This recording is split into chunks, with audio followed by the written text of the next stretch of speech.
மாறாதது மாறாதது மாறாததுன் பாசமே மறையாதது மறையாதது மறையாததுன் நேசமே நிலையானது நிஜமானது நெஞ்சத்தில் நீங்காதது என் நினைவெல்லாம் நிழலாடுது மாறாதது மாறாதது மாறாததுன் பாசமே என் அன்னையின் கருவில் என்னை நீ தெரிந்தெடுத்தாய் உன் கண்ணின் கருவிழி போல் கருத்தாய் கருத்தாய் காத்து வந்தாய் என்னை அள்ளி எடுத்து அணைத்து கொண்டாய் உன் தோளில் சுமந்து நடந்து சென்றாய் வாழ்வு முழுவதுமே இனிக்கச் செய்தாய் வானின் மழையெனவே உன் அருளை பொழிந்தாய் உன் பாசம் மாறாதது உன் நேசம் அழியாதது மாறாதது மாறாதது மாறாததுன் பாசமே. ஹாய் குட்டீஸ், எல்லாரும் எப்படி இருக்கிறீங்க? நல்லா இருக்கீங்களா? ஹாப்பியாக இருக்கீங்களா குட்டீஸ்? இந்த நாளில் நம்ம மேலே மாறாத பாசம் வச்சு நேற்றும் இன்றும் என்றுமே நம்ம மேலே ஒரே மாதிரியான அரவணைப்போட பாதுகாப்போட நம்மளை வழிநடத்தி செல்லணும் அப்படிங்கிற ஒரு ஆசையோடு இருக்கிறது யார்? நம்ம ஏசப்பா.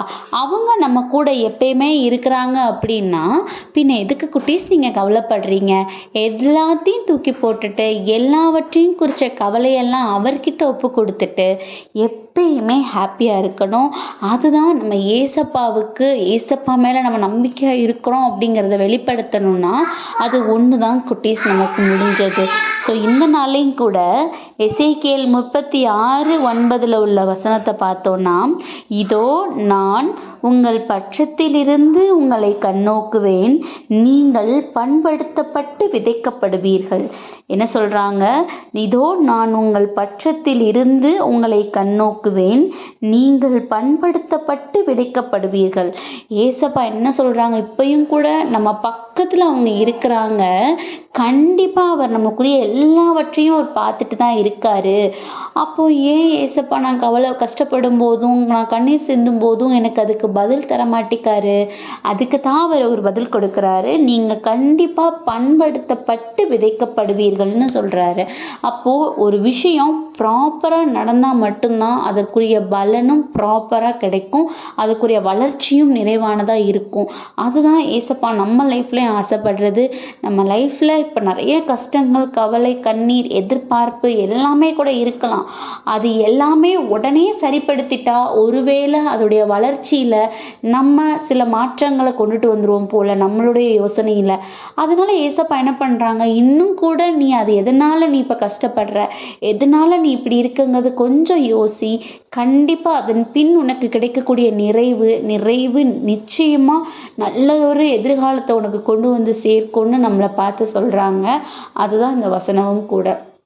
அதோட இந்த எல்லா சூழ்நிலைகள்லையும் நீ கஷ்டப்படுற, கவலைப்படுற, இல்லை நீ நல்லதொரு உயரத்துக்கு நீ போய் நிற்கிற அப்படின்னாலும் உன்னுடைய எல்லா சூழ்நிலைகள்லையும் நான் உன் கூட இருக்கிறேன், அதுதான் நான் உன் பக்கத்தில் இருந்தே நான் உன்னை பார்த்துட்ருக்கிறேன்னு ஏசப்பா நம்மளை பார்த்து சொல்கிறாங்க.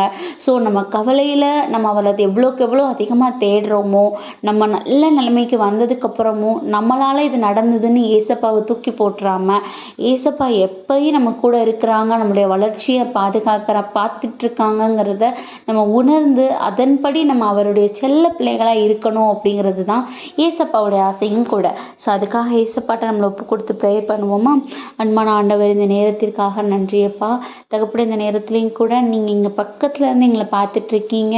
எங்களுடைய இந்த சூழ்நிலையும் கூட ஏதோ ஒரு காரணத்துக்காக நீங்கள் அனுமதிச்சிருக்கீங்கிறத நாங்கள் விசுவசிக்கிறோம். உங்களுடைய கரங்களில் இதை நான் முழுவதுமாக ஒப்பு கொடுக்கிறோம்.